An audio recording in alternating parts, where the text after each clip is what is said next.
این کودکستان در دهه جوریز دهاتی به نام عبدی‌عوض ناحیه وسیع با محیط زیبا و دیدنیش یکی از جایهای زیبا منظری این دهه می باشد.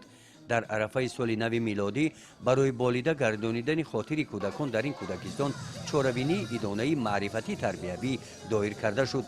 کودکان توسط برگزاری این چاره‌بینی خرسندی کردند. در چاره‌بینی والدان و خرسندی کودکان همراه گردیدند. کودکان رقصیدند، بازی کردند.